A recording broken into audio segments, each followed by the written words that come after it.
नमस्कार। पूर्व पार्षद विंसेंट डिसूजा ने अभी वर्तमान पार्षद अब्दुल गनी के जाति प्रमाण पत्र पर आपत्ति दर्ज की है और यह मामला सनसनीखेज हो चुका है। आइए हम जानते हैं विंसेंट डिसूजा से कि उनकी आपत्ति क्या है। बताइएगा आप, उनकी आपत्ति क्या है? सबसे पहले यह है कि अब्दुल गनी के द्वारा जाति प्रमाण पत्र कूट रचित दस्तावेजों के आधार पर बनाया गया है।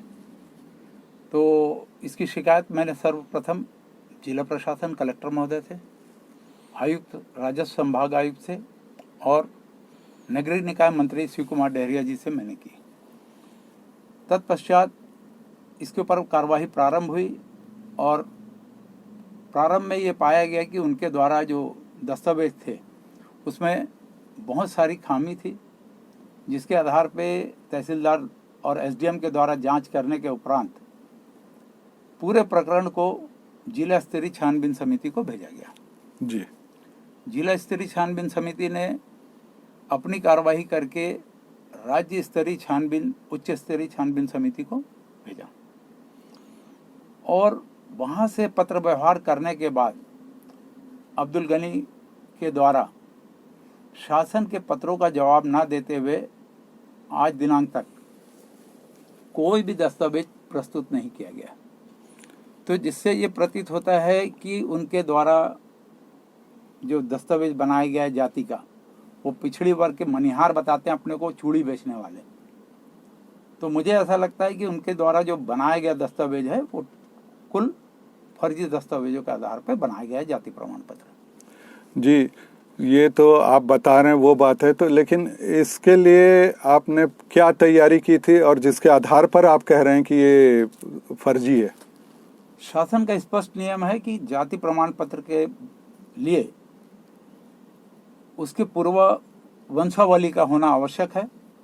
साथ ही कि जिस स्कूल में दाखिला होता है, हम सब, आपका भी हुआ होगा कि हम किस वर्ग से आते हैं, किस जगह पे रहते हैं, किस जाति के हैं और किस वर्ग से बिलोंग करते हैं। तो उसके स्कूल दाखिला में कहीं पे भी मनिहार शब्द का उपयोग नहीं किया गया है, यह पिछड़े वर्ग का नहीं है।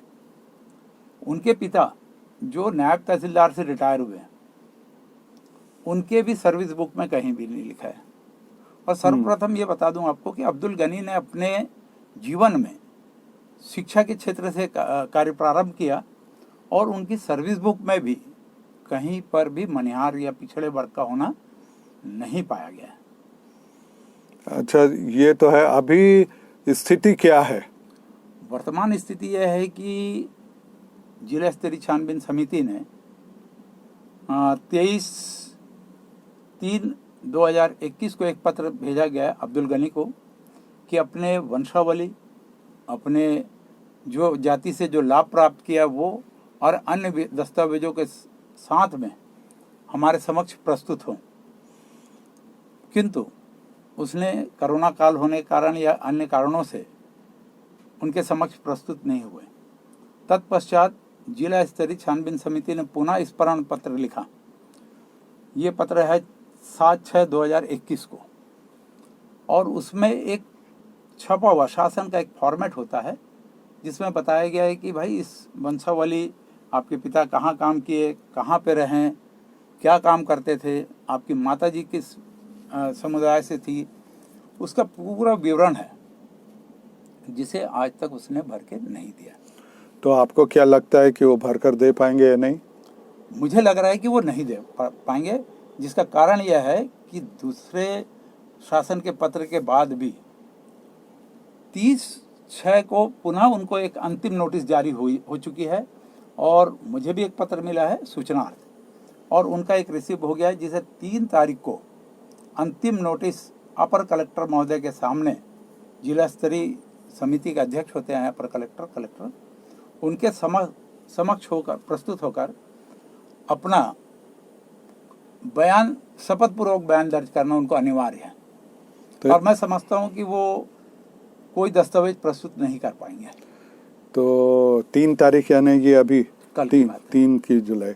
चलिए, तो ठीक है, आपने जो कहा वो सही हो या कैसा होता है फैसला, वो हम 3 तारीख के बाद आपसे मिल करके जानते हैं। नमस्कार। नमस्कार।